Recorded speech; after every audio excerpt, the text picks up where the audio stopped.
Hi again, everyone. We've reached the time of year where it doesn't matter what your record is. As long as you're still playing, you have a shot to win a state title. That's the hope that 8 teams are clinging to in North Dakota Class B girls softball. Let's see how we reached our final 8 in this installment of the North Dakota Diamond Highlights. We have highlights of all state qualifier and region championships coming your way, and we start with the teams in the East. Hillsboro-Central Valley and Mayport CG squaring off for a trip to Fargo in the state tournament. Burrow's coming in confident after nearly knocking off Thompson in the semis. Tied at 1 in the second, Molly Knutsvig drives in Maria Pruneda. HCV up 2-1. Top of third, Noella Kritzberger crushes one to deep right. That scores Sage Forseth. Come on down. Hillsboro-Central Valley pushes the lead to 4-1. Then in the fourth, Forseth hits it through the left side of the infield. The Patriots make a mistake in the outfield, allowing 3 runs to score, including Forseth, who picked up the win in the circle too. And after missing out on a state trip last year, HCV is heading back after a 9-5 win. Well, I'm really happy for our 2 seniors.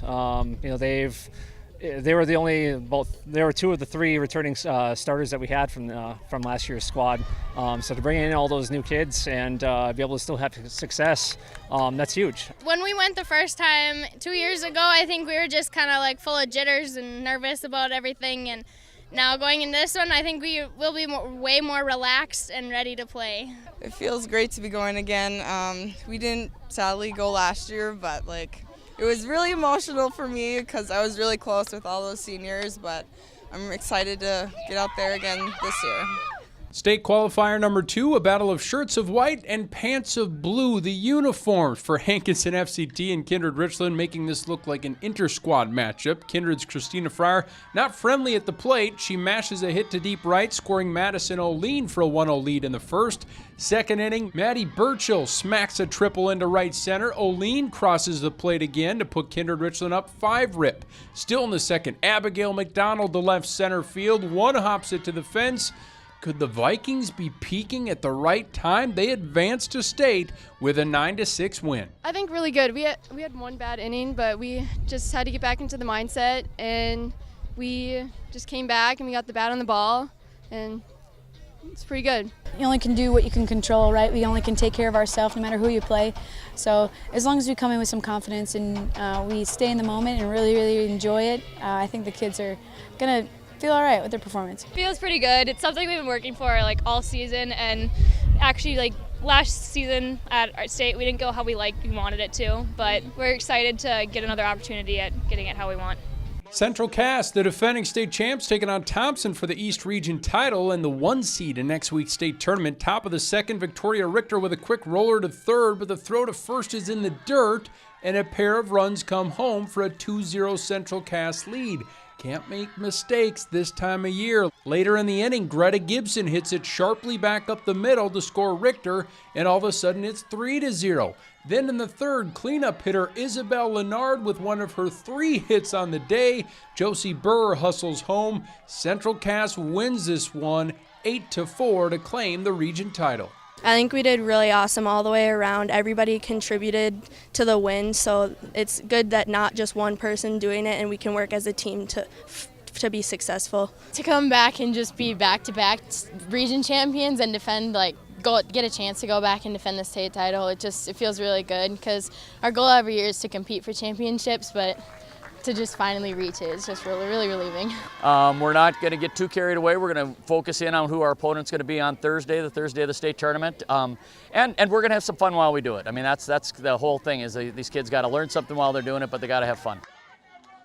Let's head to the West region being held out in Beulah. Last year's state runner-up, Lacs-Burlington, Lewis and Clark needed to go through Washburn to make it back to state. This was a great pitcher's duel. Lakers pitcher Brooklyn Benno, named All-West Region, strikes out the first 3 batters of the game. Jordan Waldron was in the circle for the Cardinals. She gets Mackenzie Rist swinging at this pitch. Enough pitching, how about a web gem?